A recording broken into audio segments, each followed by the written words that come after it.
conseguir vencer até a página 80 aí, que é a meta de hoje aí, 80 e alguma coisa, 75, se eu não me engano.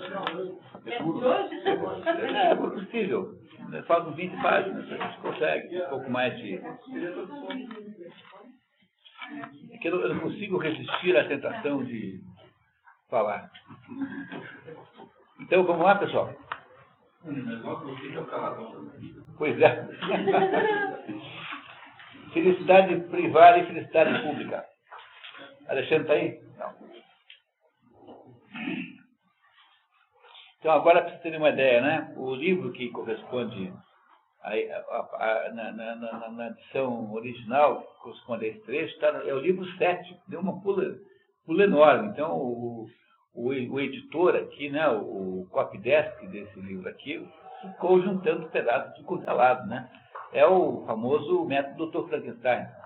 Faz aquele monstro, né? Não é isso? Faz aquele, o Frankenstein é o médico, né? Não é o monstro, né? Você sabe disso, né? Sim, então é uma impropriedade chamar aquele monstro de Frankenstein.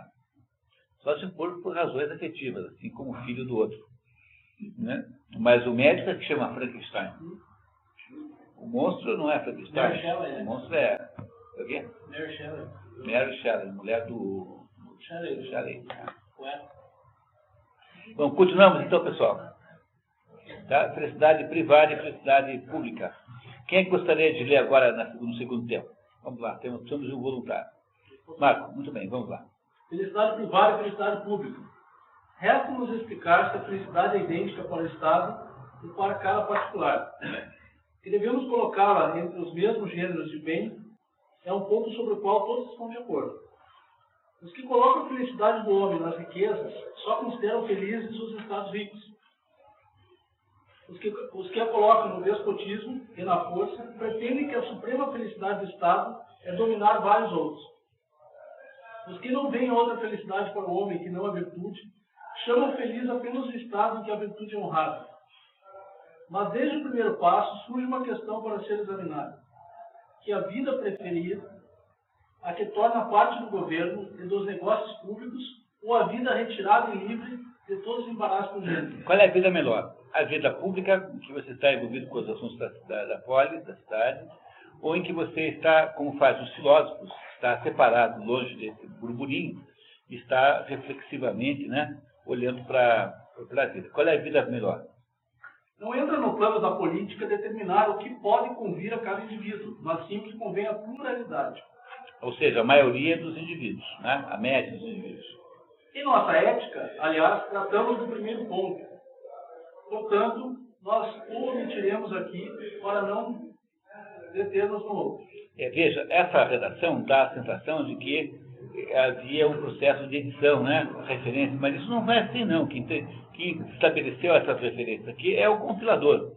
Porque, na verdade, o que o Aristóteles faz aqui é dar dicas sobre outros livros, né? Mas não tinha essa noção, esse jeito de escrever assim. Mas o livro ético existe. Existe, mas então não, devia estar aqui, né? Em outro lugar nós já dissemos isso. E aí então o compilador que põe ética, porque ele está editando o texto.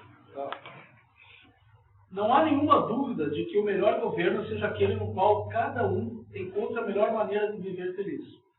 Mas aqueles mesmos que concordam em preferir a vida virtuosa não chegam a um acordo sobre se devemos preferir a vida ativa e política à vida contemplativa e livre da confusão dos negócios humanos.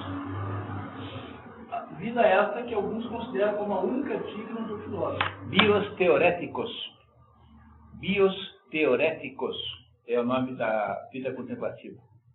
Bios, vida, teoréticos, teórica, vida contemplativa, que é a vida do filósofo.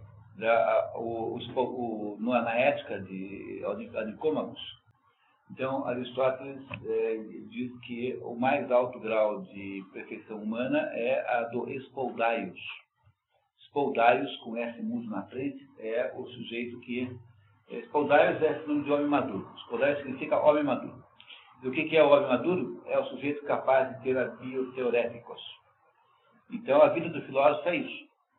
É claro que essa vida só serve para poucas pessoas, porque não é uma vida de eleição coletiva. É por isso que ele, no fundo, consegue debater isso conosco. Será que é bom isso, será que é bom aquilo? Porque, se fosse, obviamente, consensual, não teria debate, né? Por exemplo, eu já descobri que é muito melhor ser rico com saúde do que pobre doente.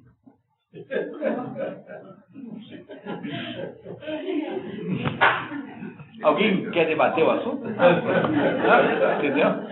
Só tem debate onde possa haver uma contraposição a isso. Entendeu? É muito melhor ser pobre com rico com saúde que pobre doente. Não é isso? Então, aqui, como há dúvida, porque é possível escolher, né? É isso que ele está nos contando.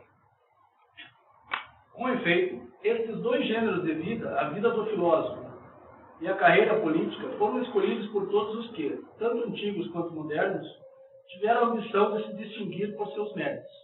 E certamente não é de pouca importância saber onde está a verdade. Então, vida teórica, primeira casta. Vida política, segunda. A terceira casta ele já despreza, já não dá importância, porque a terceira casta está preocupada com o enriquecimento pessoal, que é esta má vontade que ele tem para com o comércio, a atenção, etc.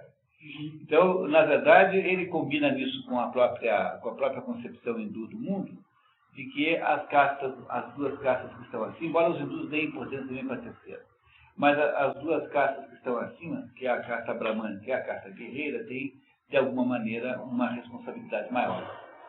Tá?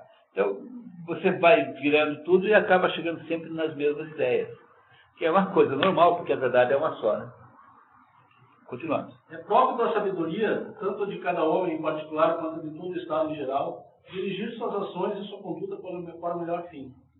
Ora, muitos pensam que comandar seus semelhantes... Semelhantes aqui, por favor, tá? É vizinhos. Semelhantes no sentido de vizinhos, outros povos. O jeito que está aqui dá a intenção que possa ser o próprio compatriota, né? Mas não é não, tá? É comandar outros povos.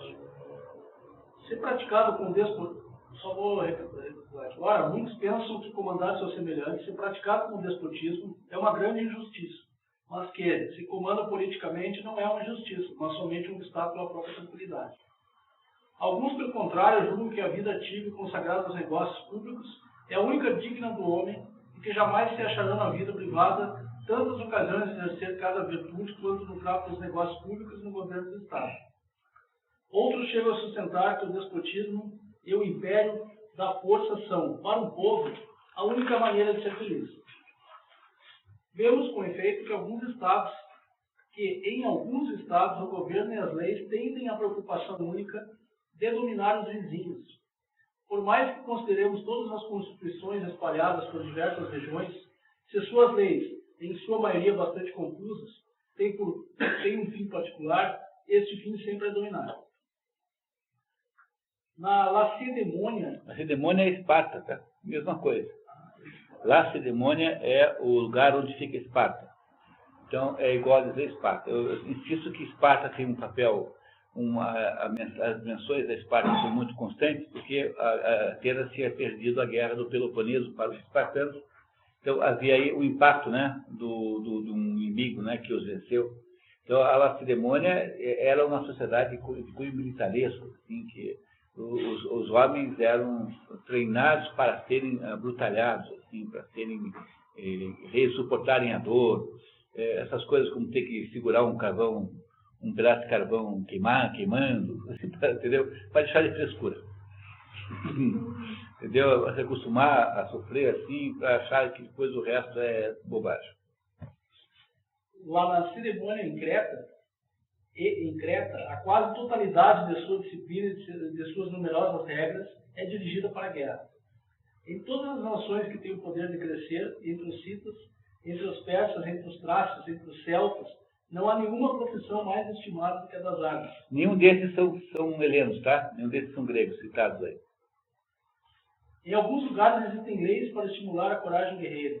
Em Cartago, as pessoas são decoradas com tantos anéis quanto foram as campanhas que fizeram. Na Macedônia, uma lei pretendia que aqueles que não houvessem matado nenhum inimigo tivessem que andar de cabresto. Tinha que andar com uma corda no pescoço, né? Que seria mais ou menos um símbolo de incompetência. Né? Você não matou ninguém, então vai ter que passar a humilhação pública. Também. Não, um compatriota, por exemplo, fomos da guerra, não matei ninguém.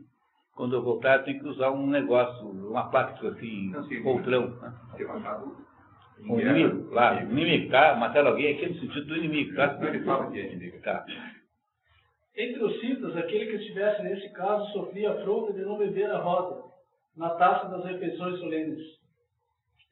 Hoje, algumas empresas modernas fazem isso. Tinha uma história da IBM, dizer que o sujeito que tem lá no final do ano do Xerox, não sei o quê, uma festa, para todo mundo que bateu a meta. E os que não batiam a meta não eram desconvidados para a festa publicamente. Assim.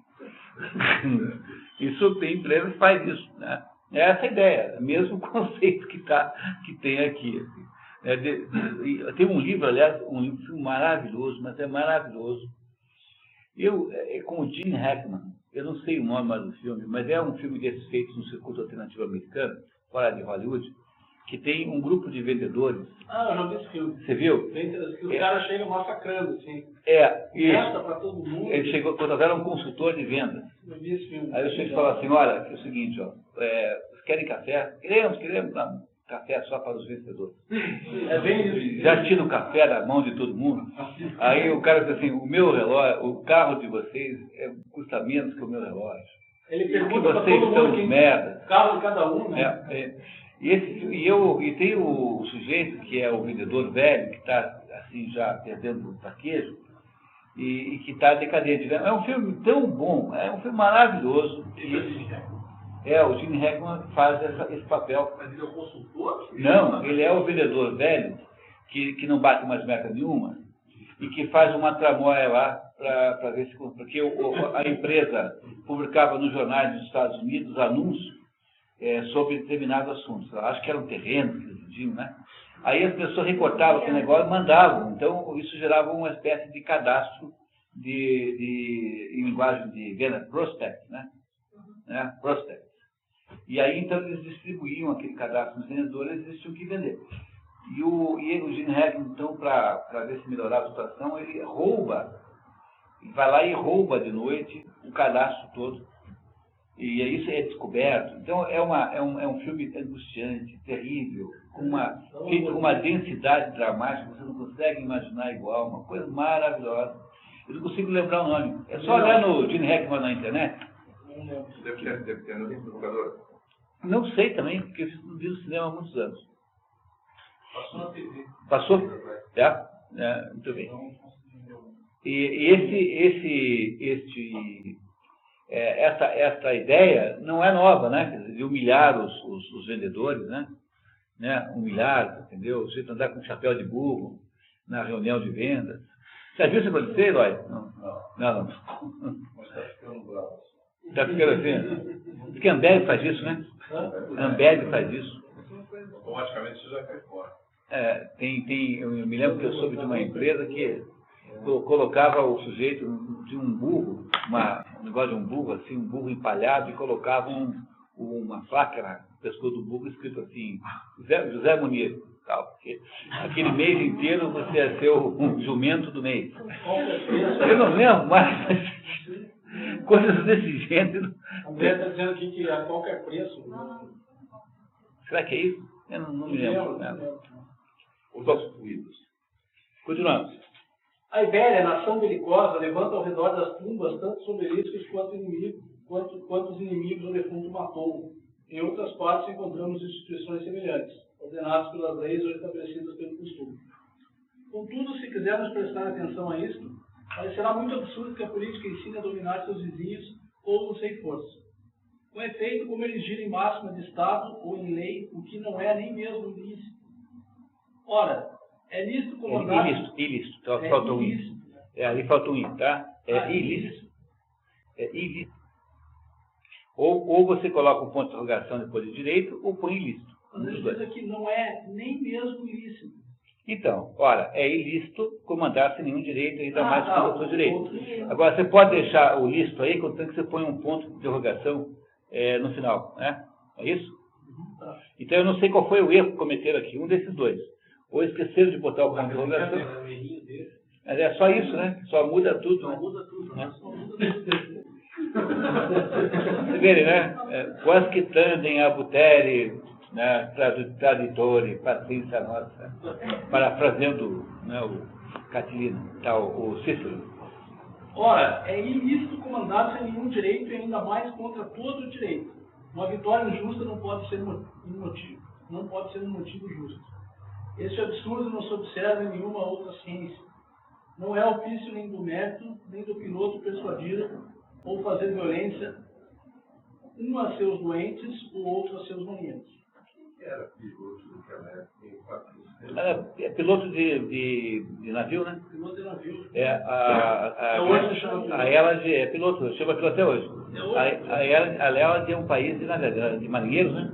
Você tem que ir para qualquer lado, tem que ir de navio. E o piloto surgiu da marinha. O teu piloto é espião. Mas muitos parecem considerar a denominação como objeto da política, e aquilo que não cremos nem justo nem útil para nós, não temos vergonha de tentar contra os outros. Eles não querem justiça no governo, a não ser para eles próprios.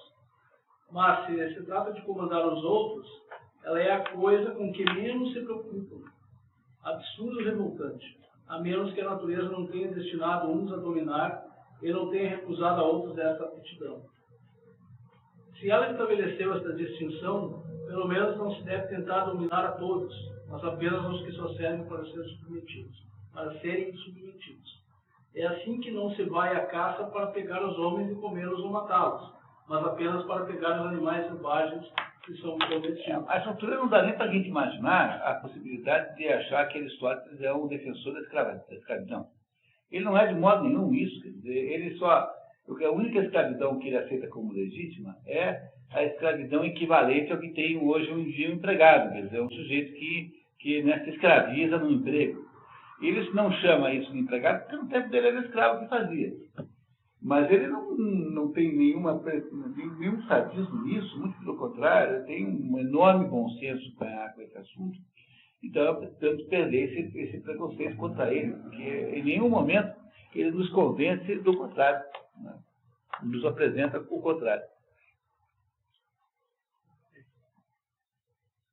Não existe Estado feliz por si mesmo, senão o que se constitui sobre as bases da honestidade. Então é para você imagine, né, que a sociedade como a brasileira, né, é constituída com base na pilantragem absoluta de todos os tipos. Como é possível produzir um Estado, uma cidade aqui que seja bem sucedida, se o governo é mentiroso, o governo é pilantra, malandro, o governo é extorquidor, você tem todas as manipulações que você possa imaginar de todos os tipos. Uma sociedade que a polícia não é a solução, mas é parte da crime. É parte do crime. A polícia é um tipo de criminoso específico. Nunca lei que funciona a lei de Gerson. Não, mas é muito mais prático do que isso. Quer dizer, você vai, o policial dá uma batida, acha lá não sei quantos milhões de dólares e fica com o dinheiro para ele. Vocês acham que não? É só você ver, os casos estão todos nos jornais. Quer dizer, o dinheiro que a polícia apreende, o dinheiro de roubo, a polícia divide entre ela. Você vai roubar o seu carro, você vai na delegacia de polícia. Você pergunta assim, tem seguro? Já tem? Então ele fala, qual é a seguradora? Aí ele liga lá para a polícia perguntar quanto que a seguradora paga para eles devolver o carro. Mas isso acontece todo dia. As seguradoras acham ótimo, porque é melhor pagar para a polícia 2.000 do que pagar 25 mil para você. Então, o Estado é o crime, organizado assim, de modo de todas as coisas, mas é assim que acontece todo dia, o Brasil inteiro é assim. Então, é isso que eu estou até dizendo que não funciona, não vai dar certo isso. E acho que dá para a gente admitir que não está dando certo mesmo, né? É possível encontrar algum cuja posição não permita nem guerrear, nem pensar em vencer. Sua felicidade não deixará de estar garantida, desde que ele use decibilidade de leis virtuosas. Portanto, se devemos considerar honestos os exercícios militares, não é enquanto fim útil, mas como estabelecidos para um fim melhor. Qual é o fim melhor? É a defesa da pátria. Ou seja, o militarismo é um processo de defesa e não é uma arma de expansionismo. Então, ele está aqui defendendo o não militarismo, no sentido de colocar uma determinada cidade, um estado, a serviço de uma atitude, né, de belicoso, né? de belicosa e expansionista.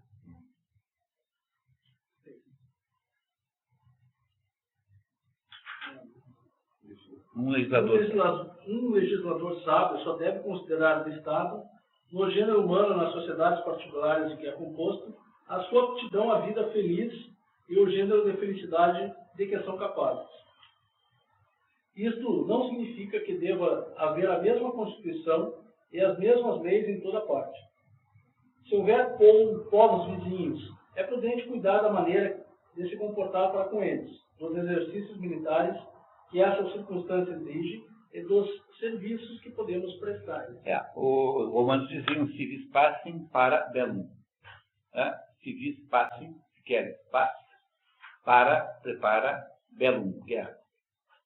Então, o segredo disso é você ter uma prontidão para a defesa do país. Mas é uma prontidão defensiva e não uma prontidão de expansão. Os romanos que eram expansivos achavam, né? Quer dizer, os romanos que eram um país muito expansivo e eram muito mais belicosos que os gregos, achavam que o segredo era a prontidão defensiva. Civis pacem, né, para bellum. Civis pacem para civis é VIS. Pacem, P-A-C-E-M, né, para P-A-R-A, bellum com 2 L's, M no final. Bellum. Bellum é guerra. Onde vem a palavra bélico. Onde vem a palavra belonave. A belonave não é um navio bonito. Belonave, entendeu? Belonave é um navio de guerra. Belonave é as coisas nem sempre são o que parecem, né? Tem uma expressão em inglês que é assim, man of war. Man of war não é homem de guerra, mas é navio de guerra. Então, todo tradutor cai nessa. Escrito assim, um homem de guerra. Aí subimos um homem de guerra e fomos para a Groenlândia. Então, como não fará muito sentido, né, você ter subido no homem de guerra e ido para a Groenlândia, você pode ter certeza que o sujeito está subindo man of war por homem de guerra. Man of war. Man, como se fosse homem. Man of war não é homem de guerra, mas é navio de guerra. Sempre achei que a belonave fosse um belo equipamento. Belonave é navio de guerra. Então, vamos lá. Mas é italiano, né? Mas é italiano, não é latim.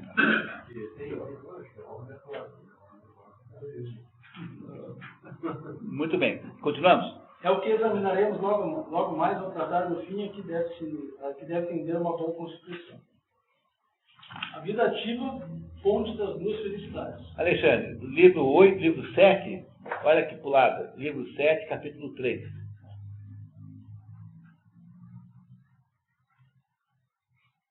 Ok? Vamos lá.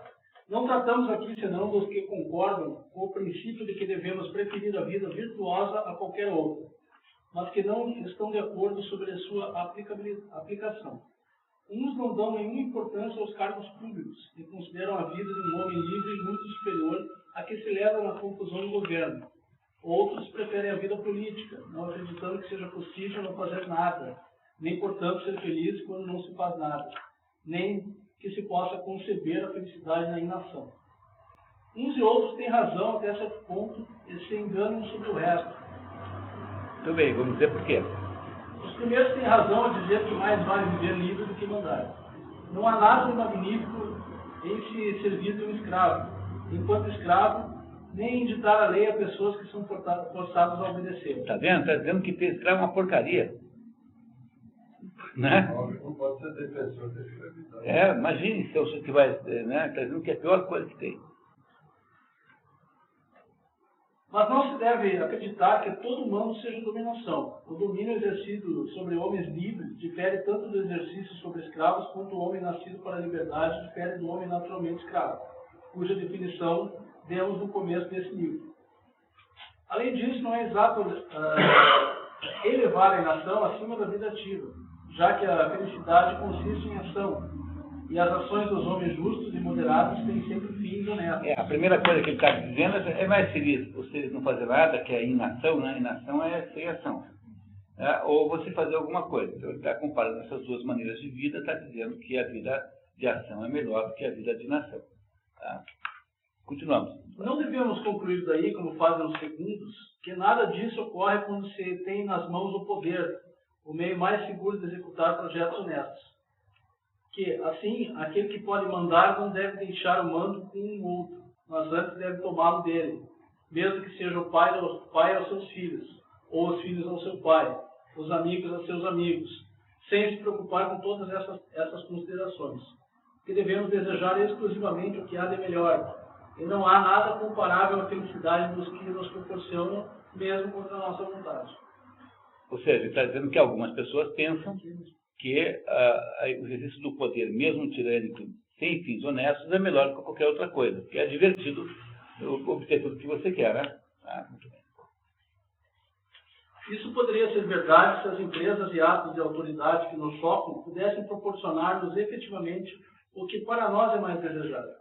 Ora, isso é impossível, e estes pretensos governos iludem-se a si mesmos. Achando que o poder, exercido assim apenas pelo poder, é, no fundo, a solução. Para que seus procedimentos fossem toleráveis, seria preciso pelo menos que eles tivessem sobre nós o mesmo poder que tem o marido sobre a mulher, o pai sobre os filhos, o senhor sobre os escravos. Sem isso, qualquer que seja o sucesso ulterior, não podem justificar a injúria que nos fizeram antecipadamente ao violar nossa liberdade. Porque o pai tem um poder discricionário sobre os filhos, mas o governante não tem sobre os seus pares. Porque aqueles que são governantes serão governados e vice-versa.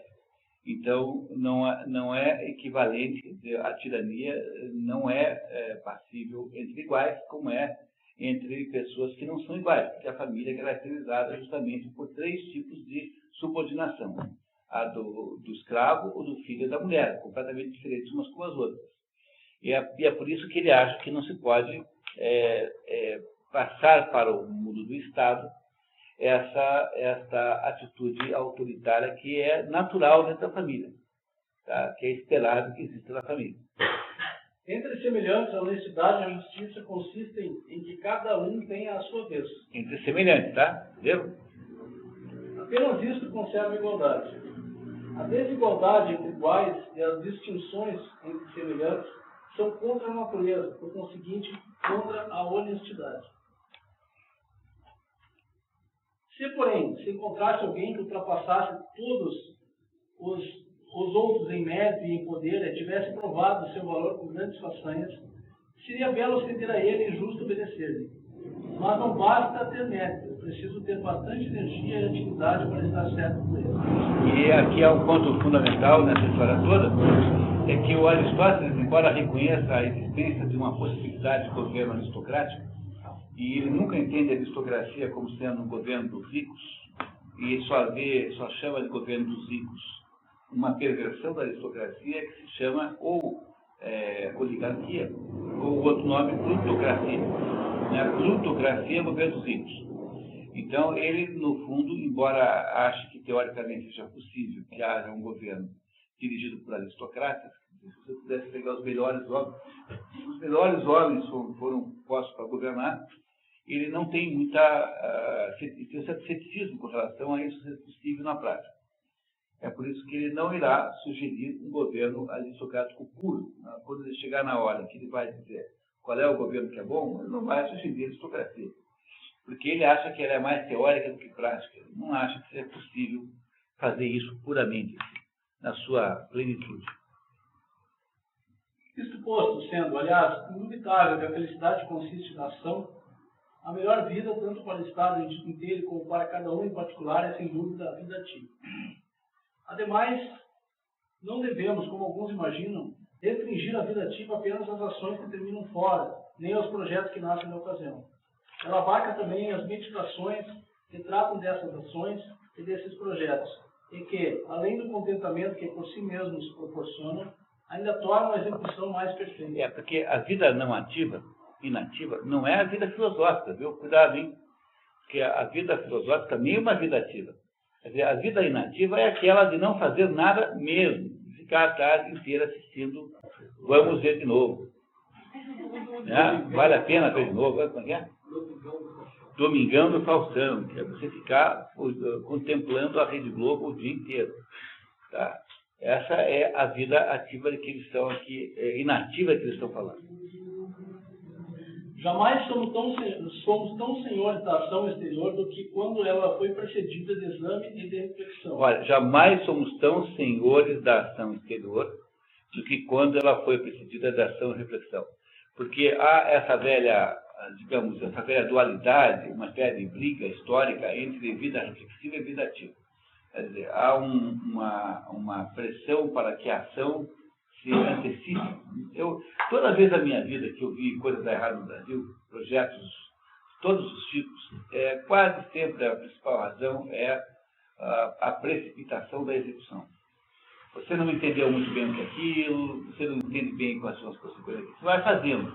Porque é como se você não está fazendo, você esteja sendo não merecedor do salário, daquela remuneração. Como você não se dá o tempo de entender, então aqui as coisas na prática são todas erradas, porque você acaba fazendo um projeto que não tem cabimento.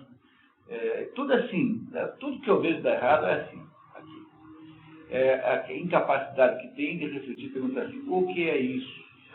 Qual é o sentido disso? Então a gente vai fazendo assim uma ansiedade patológica, né? Uma ansiedade patológica, porque tem que fazer, porque senão tem que ir e acaba fazendo bobagem. Está dizendo aqui Aristóteles o contrário, que nunca se é tanto senhor da ação externa quando você a precedeu por uma ação interna. Mas a ação nos dois casos. A reflexão sobre o que você vai fazer pertence ao item ação, também é ação. É assim que, em arquitetura, o mérito das obras procede da profunda meditação sobre as plantas. Os estados mais isolados não podem permanecer na ociosidade mesmo que queiram. Planta aqui é planta arquitetônica, tá? Tá, todo entendeu, né? Tá, muito bem. Os estados mais isolados não podem permanecer na ociosidade mesmo que queiram, a não ser por frações de tempo e por intervalos. Se não tem comunicação com o exterior, há ao menos comunicação necessária de uma parte a outra. O mesmo ocorre com as cidades e com os indivíduos entre si. Nem mesmo o próprio Deus e o mundo inteiro seriam felizes se, além de seus atos internos, eles não se manifestassem externamente pelos seus benefícios. É, portanto, claro que a fonte da felicidade é a mesma para os estados e para os particulares. E esse comentário sobre Deus é um comentário extraordinário. Eu não sei se está no original, porque lembremos sempre que esse texto está copidescado. Se quiserem ver uma palavra horrorosa, né? É assim que fala, né, na indústria editorial, copidescado, foi editado. Então, pode ser que Aristóteles não tenha escrito Deus lá, ele tenha sugerido que é Deus e foi o compilador que botou Deus. Mas é aquela velha história, né? Já falamos disso. Por que é que Deus nos inventou? Ah, uma pergunta fundamental. É claro que especular sobre isso é tipicamente uma atividade perigosa, porque nós não devemos ter nenhuma esperança de entrarmos na mente de Deus.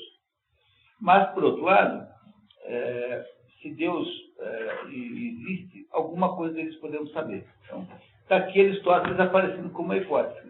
Deus fez o mundo e nos fez porque é preciso que haja uma ação externa acompanhando uma ação interna. Se a mente de Deus é capaz de conceber o mundo todo, então essa concepção que Deus tem do mundo precisa ser transformada em realidade para se realizar completamente. Então, é como se fosse uma lei metafísica que vale para Deus também. Ou seja, Deus nos criou para quê? Para nós dizermos assim, que belo mundo Deus criou. Para Deus não ter que ser como o Salvador Dalí, que chegava todo dia de manhã, quando acordava, olhava no espelho e dizia assim, Salvador, Salvador, que quadros maravilhosos do raso de pintar hoje. Como Deus não quer ser o Salvador Dalí, ele Dalí, que quadros extraordinários vão pintar as hoje. Como Deus não quer ser o Salvador Dalí, nós quer que nós digamos isso. Aí ele nos deu o livre-arbítrio, surgiu um monte de ateu que faz o que eles fizeram a porta. E é justamente porque nós podemos dizer o contrário que passa a ter algum mérito, alguma graça no mundo. Porque se fôssemos condenados automaticamente como um papagaio, não teria nenhuma graça na nossa própria existência. Justamente a graça da nossa existência é poder escolher não dizer isso. Daí que tem um jogo. Sem isso não tem jogo nenhum. Tá? O jogo acontece porque dá para jogar mais de um jeito, Muito bem. Richard Dawkins, Sam Harris, Christopher Hitchens, fizeram exatamente isso. Então, os ateístas aí, militantes aí, que acham que a existência de todas as coisas é aleatória, portanto, é meramente resultado de combinações aleatórias produzidas pela natureza, sem nenhuma intervenção. O primeiro problema da declaração do ateísmo, né, é que o ateísmo é uma declaração tecnicamente impossível, porque para você poder declarar que Deus não existe, você precisaria ter conhecimento da totalidade do conhecimento. Uma pessoa, para poder declarar que Deus não existe, precisaria ser possuidora da totalidade do conhecimento. Porque como é que você pode saber que não existe? Porque você conhece todas as coisas. Então, eu posso afirmar para vocês que não existe macacos, cachorros voadores, porque, a não ser que dentro de um avião, né? Porque a gente já viu cachorros suficientes para poder dizer isso. Mas como eu posso afirmar se Deus não existe? Deus não existe, se eu não sei quase nada. Porque o sujeito que é ateu, também é o sujeito que diz que não sabe nada, que nós somos um grão de areia. Então, como pode o grão de areia atestar a não existência de Deus se ele parte da sua própria pequenez como hipótese autoproduzida? Porque ele é uma pessoa mais modesta do mundo.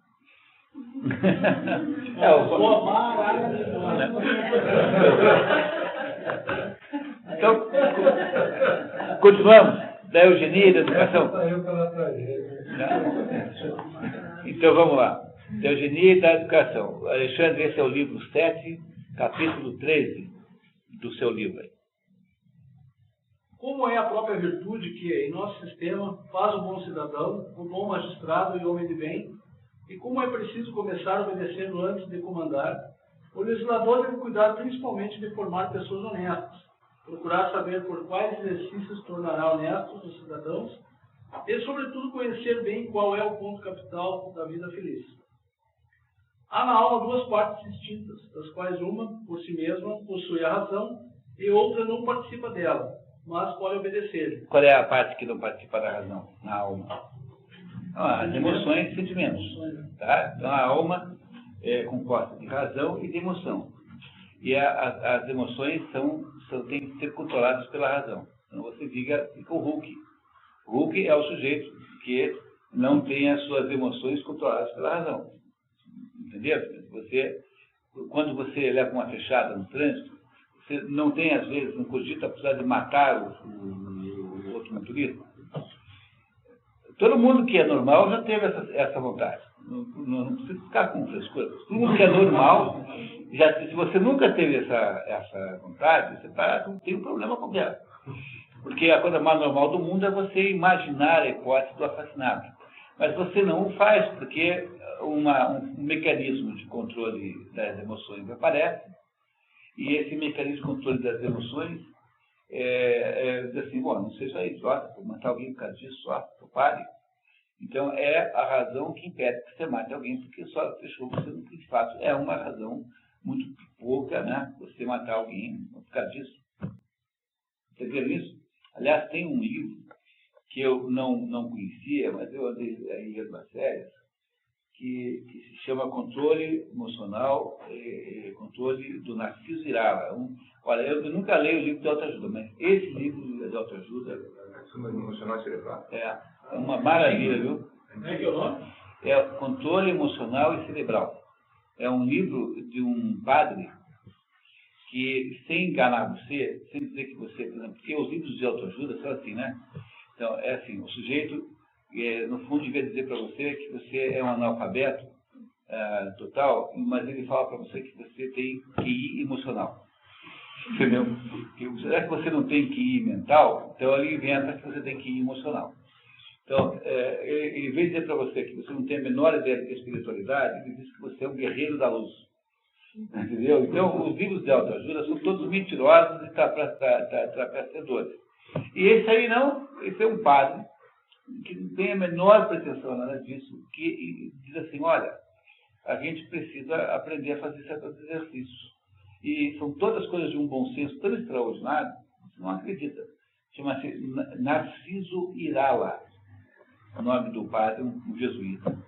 Narciso Irala. Há conselhos preciosíssimos de como aprender a dormir melhor, como aprender a controlar a raiva, como aprender a criar atenção, como aprender a ter mais atenção. Coisas muito práticas, sem nenhuma mistificação de nada. Eu faço...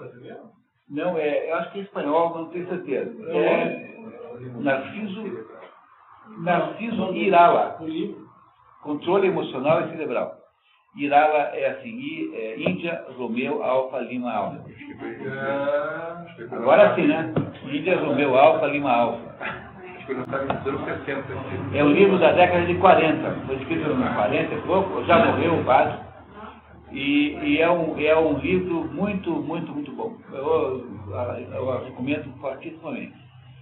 Tá? Narciso Irala, um padre jesuíta, eu não sei de onde, mas de fala castelhana. Né? Qualquer dos países aqui. Tem tradução? Tá? Tem aí a edição brasileira. Só que nós estamos compilando a lista paralela aqui, né? Pois é. Cada aula vem uma lista. Bom, e aí, entendeu? Então, o que Aristóteles está dizendo, isso aqui é a mesma coisa. Está dizendo o seguinte, que a parte da alma que é emocional tem que ser controlada pela parte racional. Porque senão você passa o dia inteiro apenas destilando emoções, a pessoa que vira terrível, que é isso, de ódio, de raiva, de espanto, uma vida impossível.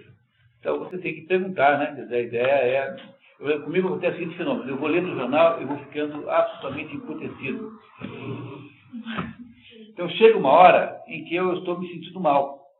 Daí, o que eu faço? Assim, por que é que eu estou assim? E daí eu pego e volto nas notícias que me aborreceram e releio e exorcizo, para poder não sair furioso da leitura do jornal. Porque você tem que perguntar, a razão tem que perguntar para as emoções por que elas estão existindo. Né? Se não é que você não deva ter emoções, você não deve deixar se controlar por elas. Porque controlar-se pelas emoções é uma maneira muito ruim de viver a vida. As emoções são água, né? É tudo muito moldável, é tudo muito... É isso que ele está dizendo aqui, que a parte racional tem que controlar a parte sentimental. Pertence a essas duas partes as virtudes que caracterizam o homem de bem. Conforme esta distinção, é fácil decidir em qual das duas partes reside o fim a que todo homem deve se propor. Ou que todo homem se deve propor. O menos bom está sempre subordinado ao melhor por sua destinação. Observa-se isto tanto nas obras de arte quanto nas da natureza. Ora, a parte que goza da razão é sem dúvida melhor. Eu fiz muito esforço para tentar entender o que é que ele queria dizer com isso. Procurei nos outros livros para ver se não era aí uma diferença de tradução. E eu não entendo de fato, não sou capaz de explicar para vocês o que ele quer dizer com nas artes da natureza, o menos bom está a serviço do bom. Pode ser, porque o Aristóteles escreveu dezenas de tratados de assuntos naturais, né? Então, ele pode estar dizendo que o esterco está a serviço do florescimento da planta que dá a flor. Né? Essa é uma possibilidade, que o esterco ajuda a germinar a planta que dá o produto útil. Deve ser alguma coisa assim que ele está dizendo, mas no caso das artes, embora aí artes não se deva compreender no Aristóteles, em grego nenhum, artes como sendo artes modernas, mas como sendo atividades... ofícios, né? Ofícios, né? Provavelmente. Aí, no caso dos ofícios, está um pouco mais difícil de entender o que ele significa com isso, mas, em todo caso, ele diz que é assim na natureza. Acho que tem cabimento com o que ele tem dito até agora. Segundo o nosso sistema, esta parte se subdivide em duas outras. A parte ativa e a parte contemplativa. Então, a parte racional, tá? Então, a parte racional divide-se em parte ativa e parte contemplativa. Quem é que vocês conhecem que retirou daí toda a sua filosofia? Crítica da razão prática e a crítica da razão pura. Isso é Kant. Kant pegou esses dois conceitos aristotélicos, que Aristóteles diz que tem um pedaço da razão que está associado com o conhecimento, que é a razão pura, e é um pedaço da razão associado ao que você deve fazer, que é o que Kant chama de razão prática. São os dois grandes livros de Kant. Esses dois livros de Kant fazem toda a estruturação da filosofia de Kant. De onde é que Kant parte para produzir a sua filosofia? De Aristóteles, desse trechinho da política. Ou, possivelmente, de outras menções a isso que estão nos outros livros de Aristóteles, que não nele, porque há muito cruzamento de ideias, repetição de ideias. Mas Kant, a ideia que Kant cria para gerar a sua filosofia é derivada dessa divisão que Aristóteles faz. Então, aí Kant pega essa ideia e piora muito, muito, muito o que Aristóteles tinha dito. Faz um serviço, o desserviço, de fazer o trabalho do anti-Reimidas, que é estragar tudo. E por que tantos filósofos hoje, o pessoal da academia, adora Kant? Porque haveria alguma filosofia mais adequada a um mundo moderno, que o mundo moderno é aquele mundo que acha que a liberdade é uma coisa sem limite, limitada, que você pode ser o que você quiser, tanto é que você pode ser mulher se quiser, basta ser homossexual, você pode ser o que você bem entender, que não há limite nenhum na vida, não é isso?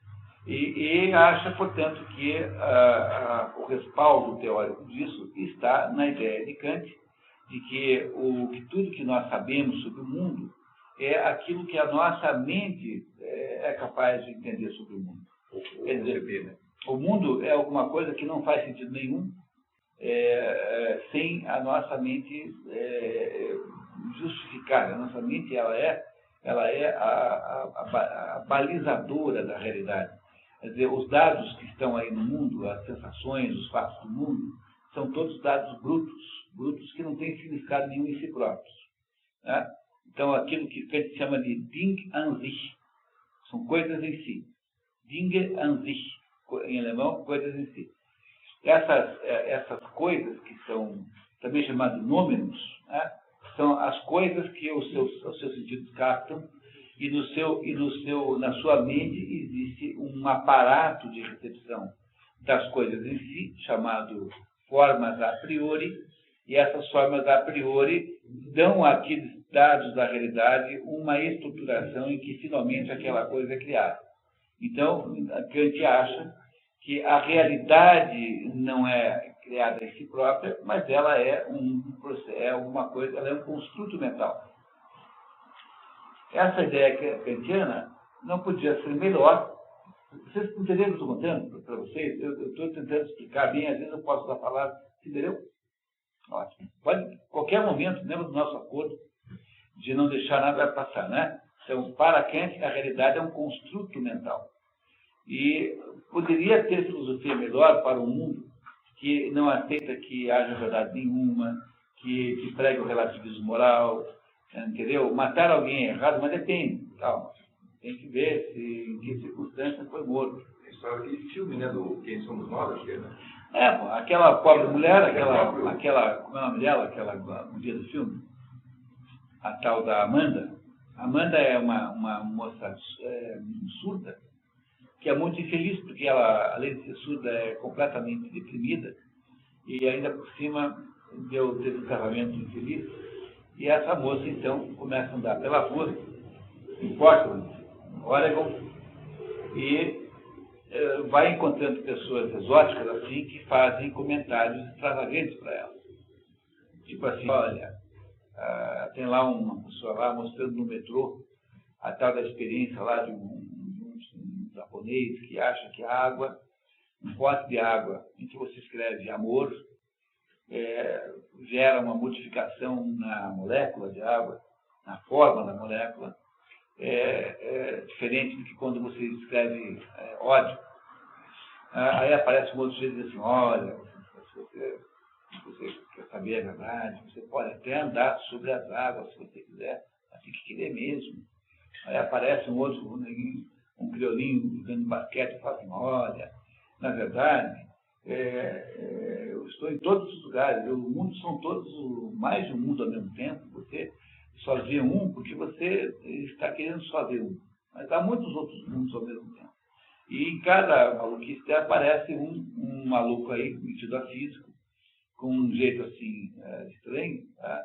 E que faz um comentário assim de física quântica, é que garante que isso é assim mesmo. Tá? E aí você vai mais ou menos ver essa besteira toda, né? E aí você chega uma hora e aparece então finalmente a pessoa-chave, que é uma mulher de vestido vermelho, que se apresenta como uma dona de casa chamada Darlene alguma coisa, mas na verdade não é ela que está ali. Está ali a Ramta. Ramta é um espírito que tem 40 mil anos de idade e que se casa com essa senhora. E essa senhora é apenas o veículo, né? o channeler, como se diz em inglês, né? O canalizador daquele espírito. E ela então montou uma prosperíssima indústria de consultoria esotérica na Califórnia, para aproveitar, né, o fato que ela é, na verdade, um espírito. E ela termina, então, essa história diz assim, você não entendeu ainda, Amanda, que você é Deus. Deus, você não sabia.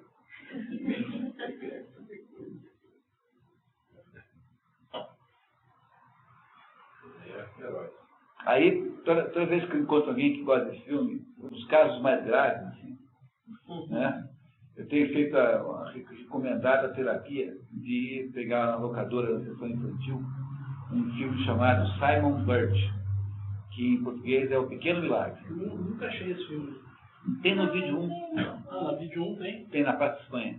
Tá? E eu peguei lá, pelo menos. Pequeno Milagre. Esse filme conta a história de um sujeito que é um monstrinho, que é o Simon Birch, que ele é anão, todo, surdo, quase surdo, é míope. E ele é rejeitado no primeiro minuto de vida, já nem querendo levar embora para... Você vai ver, como o menino era feio, tiveram que botar insulfilme em volta naquela sabe aquele lugar onde você... O berçário, onde cuida o prematuro, fica dentro daquele...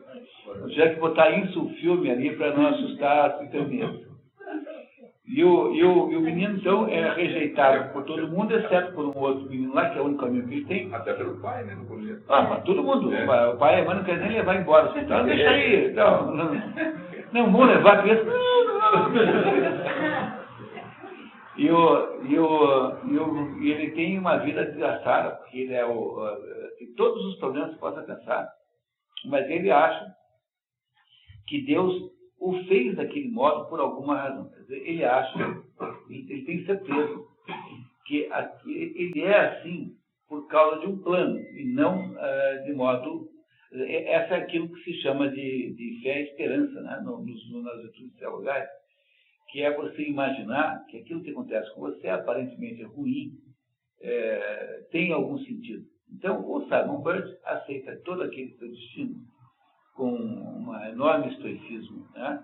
com grande bondade pessoal, porque ele acha que há um sentido naquilo, e esse sentido ainda não foi revelado, mas será revelado em dado momento. Então, a diferença é que o Simon Birch, ele vê naquela situação que ele vive algum sentido, ele vê aquilo como uma aparência de alguma coisa que está por trás, enquanto que a Amanda é rebelada com o fato que ela é surda e mal casada.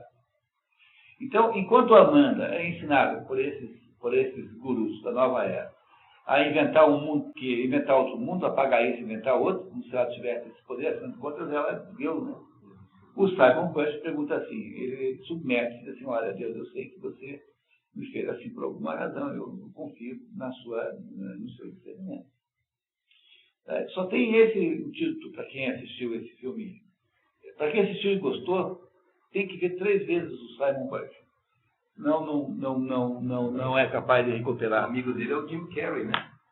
É verdade. O que conta a história. É isso, né? Então ele não tem aquele lá enlouquecido, né? Jim Carrey. É o outro ator, mas é bem jovem. O Jim Carrey é bem jovem. Bem jovem. Bom, Em português acho que é o Pequeno Milagre, mas em inglês é Simon, né? Simon, né? Burt é Bravo, Índia, Romeu, Charlie, Hotel. Tá? Bravo, Índia, Romeu, Charlie, Hotel. Burt. Tá certo? E pelo menos vai servir esse curso para vocês aprenderem o alfabeto fonético internacional. Depois, se quiserem, eu digo todas vocês anotam aí. Eu conto para vocês todas as letras aí. Vamos lá? Então tá.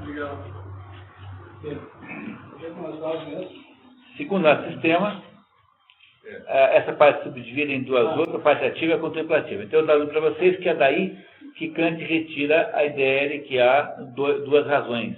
Entenderam? Que é exatamente daqui. Porque Aristóteles está dizendo isso, que tem a razão ativa e a razão contemplativa. O que é a razão ativa? É a razão ligada ao fazer humano, ou seja, às ações humanas. É a razão prática. É a prática. Isso que a gente chama de vida. o que os Kant chama de razão Vernunft. Né?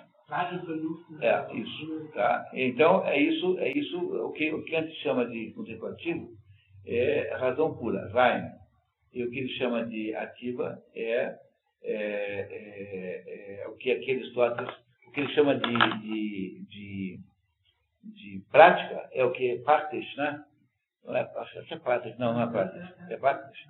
Tá? É o que Aristóteles chama de ativa. Essa ideia, essa distinção kantiana, portanto, e Kant começa a sua filosofia a partir disso. Ele fala assim, opa, eu vou entender como funcionam essas duas coisas. Essa é a filosofia de Kant, entendeu? Então, a filosofia de Kant, portanto, é, no fundo, uma teoria do conhecimento. O pedaço da filosofia com que ela lida é a teoria do conhecimento. Gnoseologia, se quiserem chamar por outro nome. Mas é daqui que Kant parte. Dessa distinção que está aqui, que não estou dizendo que é exatamente essa aqui, porque isso deve aparecer nos outros livros de Aristóteles, provavelmente aparece, mas aparece do mesmo jeito que está aqui, com essa mesma estrutura.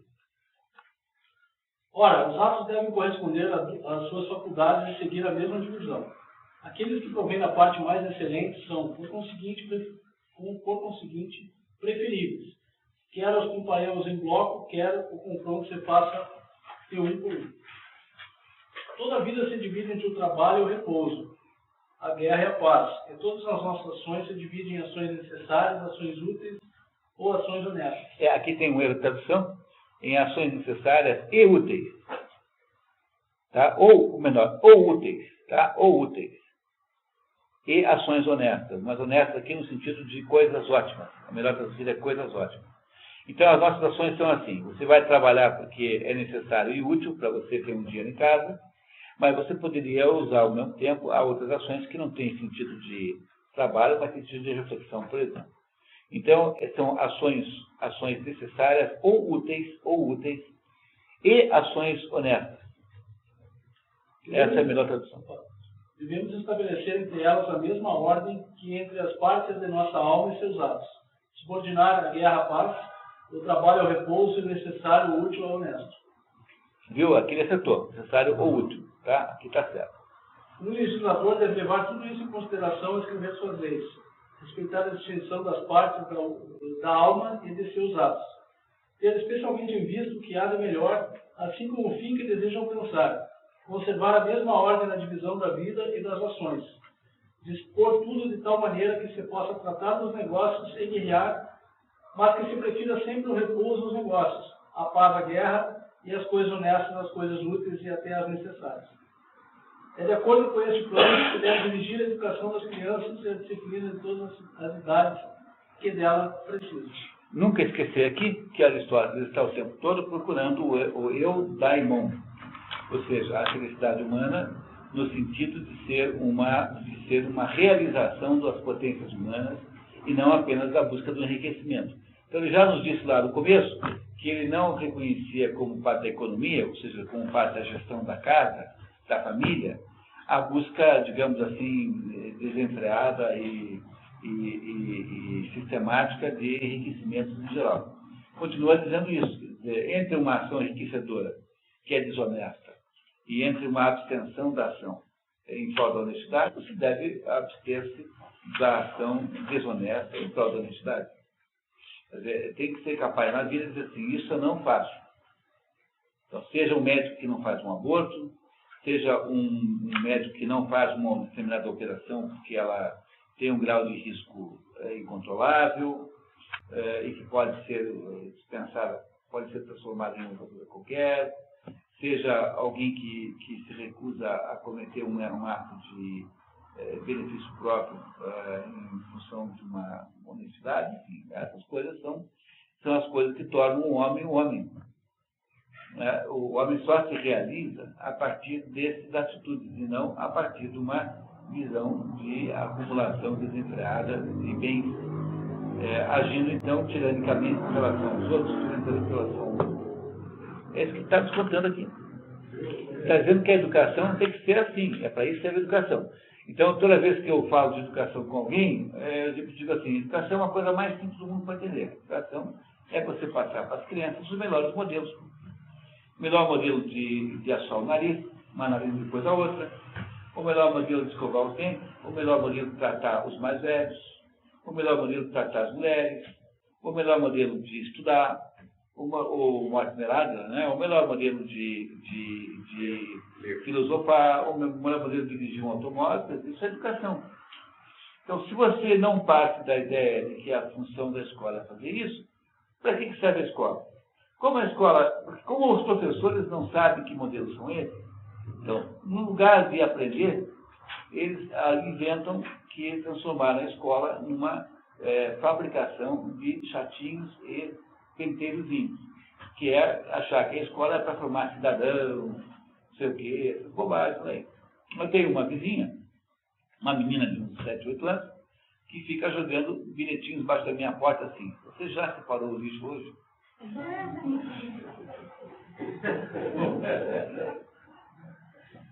Quer dizer, eu gosto muito da menina, não tenho nenhum problema, tá? Mas é assim, isso é uma coisa que ela inventou na escola, também, que acham que ensinar é você criar crianças delatoras, crianças penteiras, crianças propagandistas, ou seja, é transformar a escola a massa de estudantes em massa de manobras de projeto político de adultos. É a maior sacanagem do mundo, porque eles não sabem botar crase, eles não sabem falar direito, eles não sabem assar o nariz e ficam aí enchendo o saco que você fuma. Quer dizer, ficam se colocando como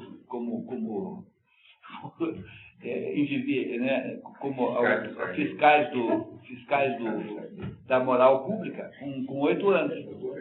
Entendeu? Então ficam fazendo proselitismo de modismo e de atitudes politicamente corretas. Então, a escola não foi feita para fazer modismo, mas a escola foi feita para ensinar as crianças os melhores modelos, que é a única boa razão para você mandar uma criança para a escola. É só isso no fundo que é educação, resumo que é isso. Agora, há técnicas e técnicas de fazer isso, mas é uma outra questão didática. Mas, em princípio, é melhor qualquer aula, seja como for, que tenha os melhores modelos, do que uma aula maravilhosamente eletrônica com os piores modelos. Eu tenho um problema essencialmente grande com isso, porque eu me recuso a usar qualquer espécie de instrumento eletrônico. Eu não dou aula com PowerPoint, porque aula, na verdade, é uma navegação em alto mar. É você sentar e conversar com as pessoas sobre um certo assunto. E o problema é que isso é crescentemente visto como antipatia. Todo lugar onde eu vou fazer palestra, mas cadê o seu PowerPoint? Não tem como. Mulher, você passar aquele formulário para a gente avaliar o seu curso, da parte de recursos didáticos. Recursos didáticos. Então eu fico imaginando que recursos audiovisuais. Quer dizer, que bobagem é você ir lá falar um monte de besteira com não sei o quê. Porque pior de tudo que tem esses negócios de PowerPoint é que o sujeito não resiste à tentação de infantilizar o grupo. Então ele não vai conseguir resistir à ideia de colocar o Snoopy no meio lá fazendo uma piadinha. O Garfield vai pegar e vai escanear uma piada no jornal, botar o Garfield. Aí vira uma aula que é um desrespeito às pessoas, porque são pessoas adultas que estão tratadas como cretinos. Porque o sujeito fica apaixonado por aquela brincadeira de PowerPoint, e você vê o conteúdo daquele negócio, não tem nenhum. Então é muito melhor. É o pior de tudo, né? Parece que você copiou a aula do livro. Então não tem nada mais desvalorizante de uma aula do que recurso eletrônico desse aí. E você não consegue mais contar com as pessoas que você não vai usar. Porque há uma expectativa generalizada de que é impossível dar aula desse jeito, sentar e conversar. E todo mundo tem uma expectativa da pirotecnia do negócio e não do conteúdo. Que é uma tristeza. Muito bem, então o Aristóteles está nesse momento aqui nos falando de educação, entenderam, né? Vamos ver o que ele nos conta mais sobre esse assunto. Vamos lá. Fim pacífico da educação. Acho que nem aqueles entre os povos da Grécia que hoje são considerados os bem mais constituídos politicamente, nem os autores de suas constituições viram qual era o melhor objetivo da vida social e não dirigiram a ele nem suas leis nem suas instituições. Longe de voltar a educação pública para a universalidade das virtudes, eles propenderam exageradamente para o que lhes parecia útil e capaz de fortalecê-los às custas dos outros. O que escreveram depois sobre isso tiveram opinião... Os que escreveram depois sobre isso tiveram opinião mais ou menos parecida. Ao fazer o elogio da Constituição lacedemônica, né? Aqui tem um errinho, né? Lacedemônica. Admira o legislador por ter relacionado todas as suas leis à guerra e à vitória. O erro é fácil de refutar pelo raciocínio, e os acontecimentos deste século o desgastaram ainda mais. É que a Esparta tinha, depois de vencer Atenas, foi perdendo outras guerras. Então tinha dado errado Esparta já nessa altura. Por isso está dizendo, olha, adiantou botar uma Constituição lá para criar um país bélico, se agora eles perderam tudo que tinham. Como a maioria dos homens tem mania de dominar os outros para obter todas as comunidades, Tigron e outros, os que escreveram sobre o governo da Lacedemônia, parecem admirar seu legislador por ter aumentado muito seu império, tendo exercitado a nação nos perigos da guerra. Mas agora que os lacedemônios não dominam mais e deixaram de ser felizes e seu legislador de merecer sua reputação. Não é ridículo que, persistindo sobre as leis de Licurgo, e não tendo nada que os impedisse de valer-se delas, eles tenham deixado escapar sua felicidade? Licurgo é o legislador espartano que produziu essa Constituição voltada para fazer um país bélico, né?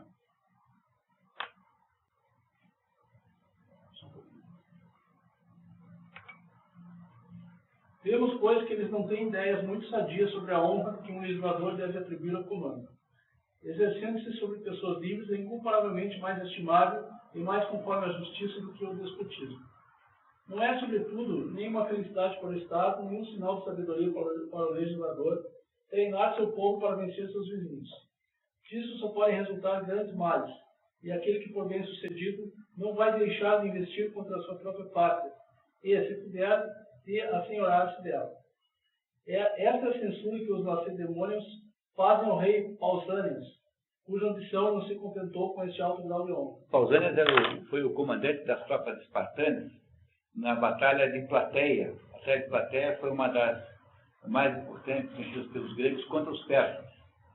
Então, na coalizão grega, né, estava Esparta e Pausânias era o comandante espartano. E ele era um sujeito que atacava o inimigo e ao mesmo tempo conspirava contra a pátria. Então ele, no fundo, queria o poder, mesmo que fosse, né, por conspiração. E acabou tendo um fim muito triste. Ele foi lá perseguido lá pelos outros, escondeu dentro de uma caverna, e aí os outros o emparedaram lá dentro dele. Fecharam a porta com pedras enormes. Se não morreu, deve estar muito chateado nessa altura, porque faz só 2.600 anos que o Pausânias deram um pause no Pausânias. Um pause definitivo. É o quê? Não, pause definitivo no Pausânias. Então tá. Não há, pois, nem política, nem utilidade, nem bom senso em semelhantes concepções, nem numa tal legislação. Um legislador deve imprimir profundamente no espírito de seu povo o que é muito bom para cada um em particular, o que é muito bom para cada um em particular, o é também para o Estado. Que não convém entregar seu treinamento militar a fim de sujeitar os que não o merecem, que tais exercícios devem ter como objeto apenas preservar a si mesmo da servidão e também tornar-se útil aos vencidos. O objetivo não é dominar toda a terra, mas apenas os que não são capazes de bem usar de sua liberdade e mereceram a escravidão por sua maldade. Por sua maldade não está nas outras duas traduções. Eu não sei quem é que tem razão aí, mas nas outras duas fala-se apenas em servidão por merecimento e não por maldade. Então eu não sei o que fazer. Põe aí um bilhetinho, um pontozinho, que não está nas outras duas por sua maldade.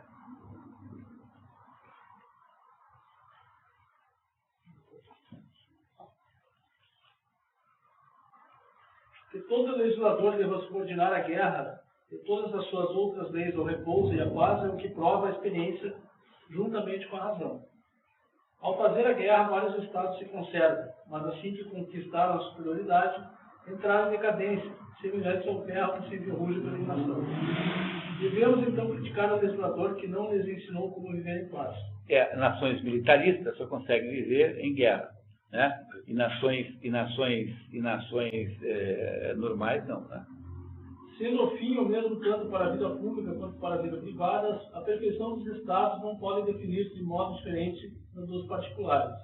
Não resta dúvida, portanto, de que se devem cultivar de preferência as virtudes pacíficas. Como já se disse muitas vezes, a paz deve ser o fim da guerra e o repouso do trabalho. Ora, nada mais útil ao repouso e à direção da vida do que as virtudes que têm uso não apenas no repouso, mas sobretudo na ocupação. Com efeito, é preciso ter o necessário para depois poder gozar de algum lazer. O Estado precisa de temperança, mas ainda mais de coragem e de paciência. Não há repouso para os escravos, diz o provérbio. Ora, os que não têm coragem para se expor aos perigos tornam-se escravos de seus agressores. É preciso, portanto, coragem e constância para os negócios, filosofia para o lazer, temperança e justiça em ambos os tempos, mas sobretudo em tempo de paz e de repouso. Pois a guerra nos força a ser justos e temperantes. Pelo contrário, na paz e no repouso é comum que a prosperidade nos torne indolentes. Aqui, novamente, nas outras duas traduções, está insolente. Insolentes? Embora indolente pareça mais natural, em princípio, né, como as outras duas são do grego, isso lhes dá uma superioridade, dá uma credibilidade maior, porque o Mardak é uma coisa que tirou do grego e o tradutor do texto de Oxford também tirou do grego. Então, não está escrito indolente, mas está escrito insolente nas outras duas traduções. As duas palavras fazem um certo sentido, sabe? Portanto, os que parecem felizes e semelhantes aos habitantes das ilhas afortunadas de que falam os poetas, gozam de tudo o que pode contra a felicidade, precisam mais do que os outros de justiça e de temperança. As Ilhas Afortunadas está em Hesíodo, né? Hesíodo fala disso no livro do Trabalho dos Dias, né? Então, Hesíodo, os gregos tinham a ideia de que quando você morre, você vai para o Hades. Se no Hades você é julgado como um sujeito decente e tal, então você vai para um lugar bom do inferno, que é o bairro bom do inferno, são os Campos Elíseos. Champs-Élysées, Paris, né? Champs-Élysées, Campos Elíseos. Então, quer dizer que os Campos Elíseos é um lugar do inferno. No inferno, mas é a parte boa. É o Morumbi do inferno. Entendeu? É o batel do inferno. Essa é a ideia. E a parte, se você é o sujeito mal, você vai para o fundo do inferno. Mas vai para a profundidade do inferno, que é o Tártaro. Então, o Hades é um lugar cheio de repartições assim. Então, o Tártaro é onde ficam os muito maus e os Campos Elíseos onde ficam os muito bons. Então, os Campos Elíseos são um lugar de satisfação plena, de não há morte, não há dor, não há necessidade nenhuma. E o Campos Elíseos são chamados por outros nomes, como, por exemplo, a Ilha Branca é o nome de cidade, e também essa expressão que ele usa aqui, as afortunadas, também é outra maneira de chamar os Campos Elíseos. Quer dizer o seguinte, se você é um sujeito que tem tudo, todos os meios materiais, tem mais uma razão para ter temperança, mais uma razão para ser sábio, para ter cuidado.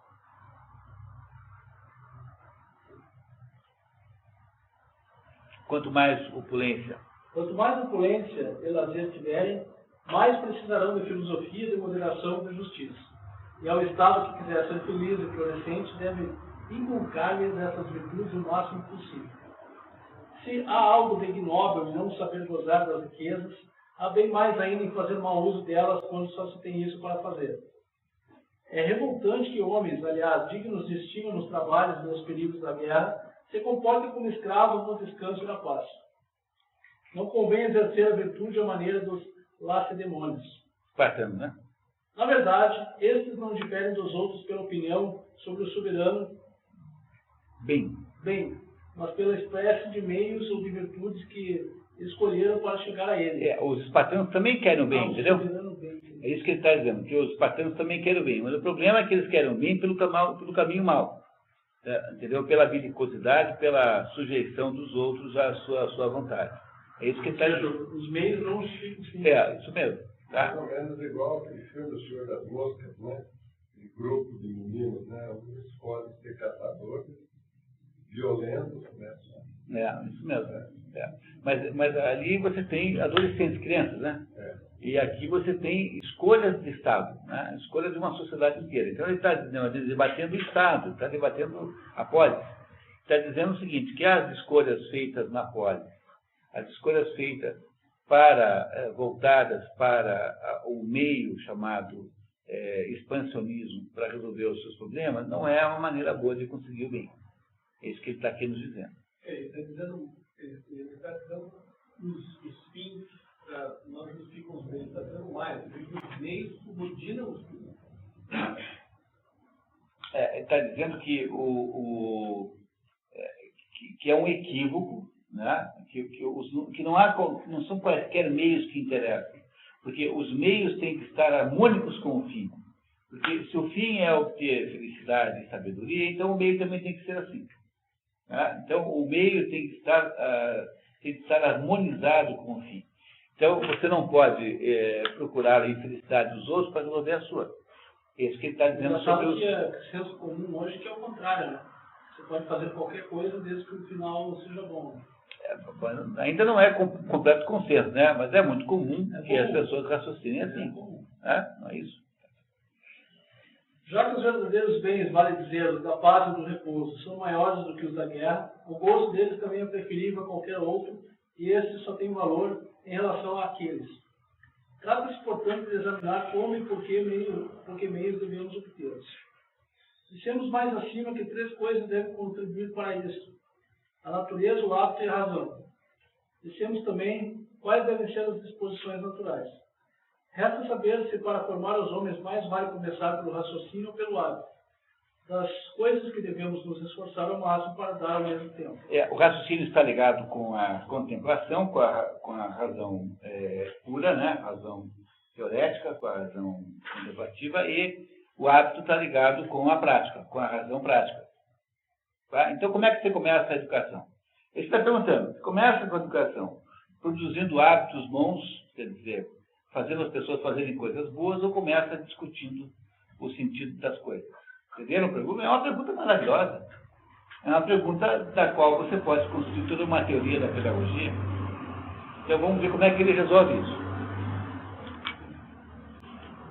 A faculdade que recebe a influência da razão pode, com efeito, afastar-se muitas vezes do fim e outras vezes também ceder ao domínio do hábito. Ele está dizendo que solução perfeita não tem. Às vezes funciona de um jeito e às vezes do outro.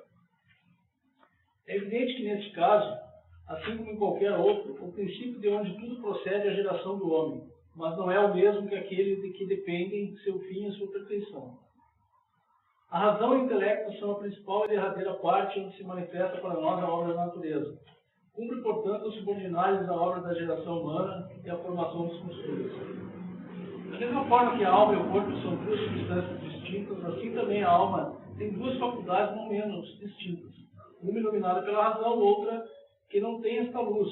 Que são as emoções. Por conseguinte, há 2 tipos de hábitos, uns apaixonados, outros provindos da sensibilidade, outros intelectuais. Então, os hábitos apaixonados são aqueles que vêm da parte não racional da alma, que são as emoções. É isso? Ou os outros hábitos que vêm da parte racional da alma. E assim como o corpo é gerado antes da alma, a parte carente de razão ou é igualmente antes da razoável.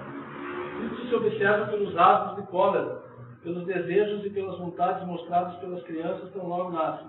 Mas o raciocínio e a inteligência só lhes vêm naturalmente com a idade. Está vendo? É o seguinte, que uma criança com um dia já tem emoções, mas não tem razão nenhuma. Então as emoções implantam-se na pessoa antes da razão. E aqui, então, é que tem um problema que eu queria que vocês reparassem, que acontece o tempo todo, eu já não sei se vocês notaram isso, mas eu queria ter certeza de vocês entenderam isso. Que é um problema que só se você não entender o que eu vou dizer agora, é difícil de entender o que ele diz, porque o que você tem que lembrar é o seguinte, que uma coisa chama-se anterioridade cronológica e a outra coisa chama-se anterioridade ontológica. Por exemplo, a sua vida é feita para comer? Não, a sua vida é feita para ser feliz, produzir uma existência plena, não é isso? Mas há um pressuposto para isso, que é comer. Se você não percebe que essa anterioridade física da comida é apenas cronológica, porque ela apenas antecede, mas ela não é objetivamente a razão da sua vida, você acaba achando que a vida humana é para comer. A mesma coisa aqui. As emoções têm uma anterioridade cronológica em relação à razão. As emoções têm uma anterioridade cronológica, porque a criança já é emocional, ela fica feliz, alegre, triste, enfim, com o dia, e só vai ter razão lá pelos 30, 35, né? Ou então um pouco menos, né? Então, mas enfim, sei lá o que for. Né? É isso? Mas a anterioridade cronológica das emoções não significa que desenvolvê-las e focar nelas seja o objetivo da vida. Entenderam isso? Que algumas anterioridades estão em conflito. Às vezes, uma anterioridade cronológica não implica no sentido da existencial daquilo. Você pega um avião para ir para São Paulo. O seu objetivo, no entanto, não é andar de avião. O seu objetivo é ir a São Paulo para fazer isso ou aquilo. Então, a anterioridade cronológica da viagem não implica em que a viagem é o objetivo da sua existência.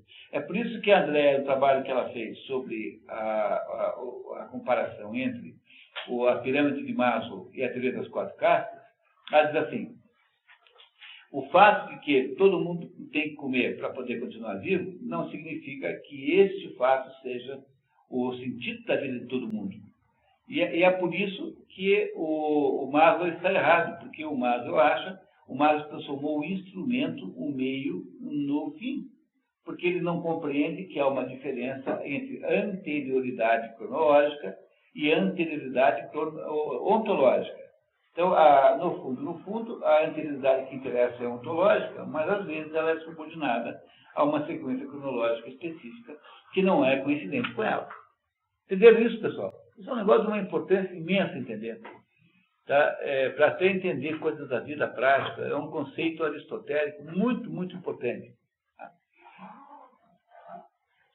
Convém, portanto, dar as primeiras atenções ao corpo, as segundas aos instintos da alma, recorrendo, todavia, o intelecto ao tratar dos apetites de alma, ao tratar do corpo.